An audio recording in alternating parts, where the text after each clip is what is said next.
Bismillahirrahmanirrahim. Assalamualaikum warahmatullahi wabarakatuh. Alhamdulillahirrahmanirrahim. Anak-anakku, kita bertemu kembali dalam pertemuan kedua dalam materi pelajaran sejarah Indonesia.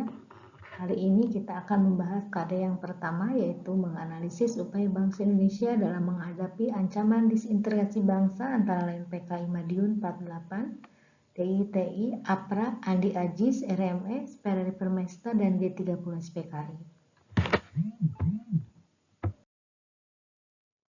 Baiklah anak-anak, sebelum kita bicara disintegrasi bangsa, kita harus ketahui dulu lawan dari kata disintegrasi adalah integrasi.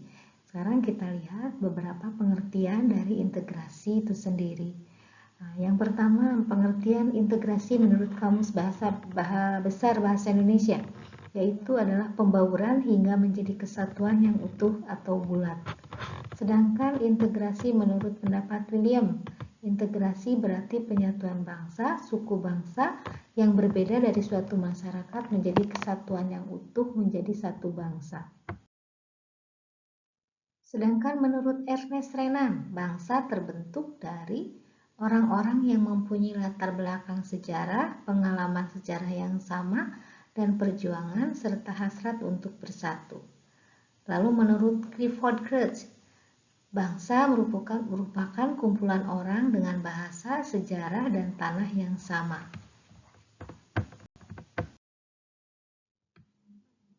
Jadi intinya pengertian dari integrasi nasional atau integrasi bangsa adalah usaha atau proses mempersatukan perbedaan dalam satu negara berdasarkan bahasa, darah, sejarah, tanah, dan tujuan yang sama sehingga tercapai keserasian dan keselarasan nasional. Nah, anak-anak, sekarang kita lihat dulu apa sih yang menjadi faktor pendorong integrasi nasional di Indonesia.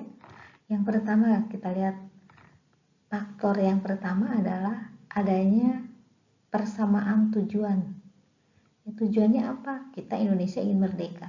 Yang kedua, persamaan nasib dalam sejarah. Sama-sama pernah dijajah. Hampir seluruh wilayah Indonesia adalah bekas jajahan kolonial Belanda. Itu menjadi salah satu faktor pendorong terjadinya integrasi nasional di Indonesia. Yang ketiga, keinginan bersatu. Yang keempat, adanya rasa cinta tanah air dan bangsa. Namun tetap saja ada juga faktor penghambat integrasi nasional di Indonesia. Antara lain yaitu yang pertama, masih adanya etnosentrisme. Apa itu etnosentrisme? Itu sebuah paham yang menganggap, yang berpandangan bahwa bangsa atau suku bangsanya lebih baik dari suku bangsa lainnya. Nah, sehingga ini terkadang akan menghambat integrasi nasional Indonesia. Yang kedua, tidak meluasnya pembangunan ekonomi dan infrastruktur. Nah, ini juga bisa menghambat integrasi nasional Indonesia. Adanya kecemburuan di antara berbagai daerah itu juga menyebabkan penghambat integrasi nasional Indonesia. Kalau tadi kita bicara pengertian integrasi nasional atau integrasi bangsa, sekarang kita lihat pengertian disintegrasi atau lawan kata dari integrasi. Menurut Kamus Besar Bahasa Indonesia, disintegrasi adalah keadaan tidak bersatu padu, keadaan terpecah belah, hilangnya keutuhan atau persatuan atau perpecahan. Sedangkan menurut Sukanto dan Sulistyowati, mengibaratkan disintegrasi adalah adanya suatu bagian dalam negara yang tidak berfungsi sebagaimana mestinya atau tidak bersatu padu. Baiklah anak-anak, sekarang kita bicarakan peristiwa inti yang menyebabkan disintegrasi bangsa itu apa. Ada dua peristiwa yang menyebabkan disintegrasi bangsa. Yang pertama adalah pemberontakan, yang kedua adalah gerakan separatis atau separatisme politis. Sekarang kita lihat apa perbedaan pemberontakan dan dengan gerakan separatis atau separatisme politis. Yang namanya pemberontakan dalam pengertian umum adalah penolakan terhadap otoritas. Penolakan di sini bisa penolakan terhadap kebijakan, penolakan terhadap aturan. Dan yang namanya penolakan terhadap aturan atau kebijakan itu bisa dilaksanakan dengan kekerasan, bisa dilaksanakan dengan cara damai, tapi jelas menolak, ya, berarti pemberontakan. Kemudian istilah ini sering pula digunakan untuk merujuk pada perlawanan bersenjata terhadap pemerintah yang berkuasa, tapi dapat pula merujuk pada gerakan perlawanan tanpa kekerasan. Oke, sekarang gerakan separatis atau separatisme politik adalah suatu gerakan untuk mendapatkan kedaulatan dan memisahkan suatu wilayah atau kelompok manusia, biasanya kelompok dengan kesadaran nasional yang tajam dari satu sama lain atau satu negara lain.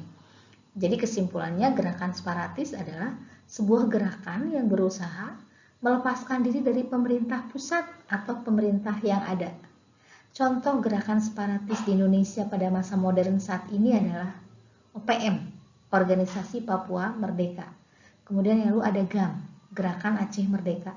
Jelas itu adalah dua pemberontakan di Indonesia yang sangat-sangat ingin melepaskan diri dari negara kesatuan Republik Indonesia. Mereka ingin memerdekakan diri mereka sendiri menjadi sebuah pemerintahan yang independen atau negara yang independen.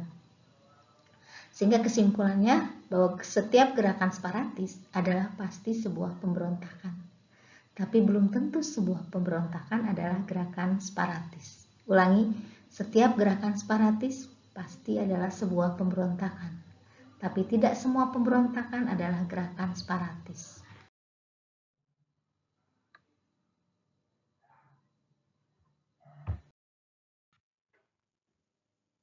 Baiklah anak-anak, secara umum sejarah pemberontakan dan konflik yang terjadi di Indonesia pada periode awal kemerdekaan tahun 48 sampai 65, dalam KD ini akan kita bagi ke dalam 3 bentuk pergolakan atau pemberontakan. Yang pertama, peristiwa konflik dan pergolakan atau pemberontakan yang berkaitan dengan ideologi. Yang kedua, peristiwa konflik dan pergolakan atau pemberontakan yang berkaitan dengan kepentingan atau vested interest. Yang ketiga, peristiwa konflik dan pergolakan atau pemberontakan yang berkaitan dengan sistem pemerintahan. Kita lihat yang pertama, peristiwa konflik dan pergolakan atau pemberontakan yang berkaitan dengan ideologi.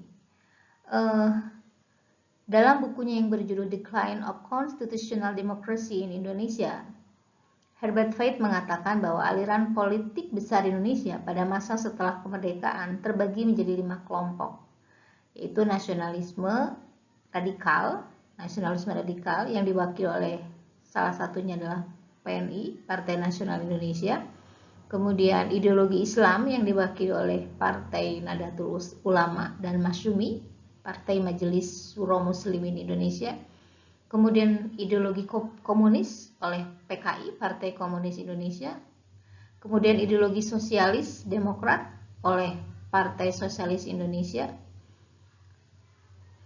kemudian ada tradisional Jawa oleh PIR, Kelompok Kebatinan dan Pamong Praja, di mana masing-masing kelompok ini atau partai ini ternyata saling bersaing dalam mengusung ideologinya. Dan termasuk ke dalam kategori pemberontakan yang disebabkan atau berkaitan dengan ideologi adalah PKI Madiun tahun 48, pemberontakan DITI, dan peristiwa G30 SPKI. Lalu sekarang kita lihat yang kedua adalah peristiwa konflik dan pergolakan atau pemberontakan yang berkaitan dengan kepentingan atau vested interest.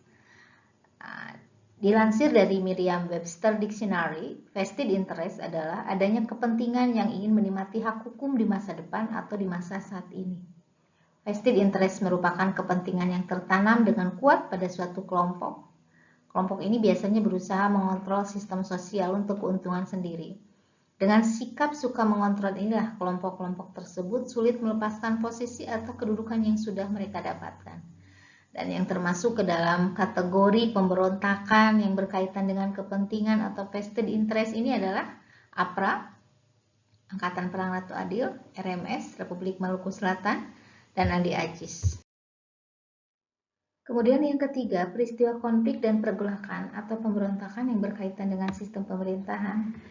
Itu tidak lepas salah satunya ketika bangsa Indonesia menandatangani hasil perjanjian Linggarjati, di mana di sana terjadi kesepakatan bahwa bangsa Indonesia sepakat untuk membentuk negara serikat atau federal. Nah, ini muncul pemberontakan atau pergolakan di negara federal dan BFO. Kemudian selanjutnya ada pemberontakan PRRI dan Permesta. Ini juga merupakan contoh pemberontakan yang sangat berkaitan erat dengan sistem pemerintahan. Untuk hari ini kita cukupkan pembelajaran daring sampai di sini. Insya Allah untuk pertemuan selanjutnya kita akan bahas satu persatu jenis-jenis pemberontakan atau pergolakan yang terjadi di Indonesia pada awal kemerdekaan tersebut. Semoga kalian tetap semangat walaupun belajar dari rumah. tetap jaga kesehatan, dan kita selalu berdoa, kita selalu berada dalam lindungan Allah Subhanahu wa taala. Sekian, terima kasih atas perhatiannya. Assalamualaikum warahmatullahi wabarakatuh.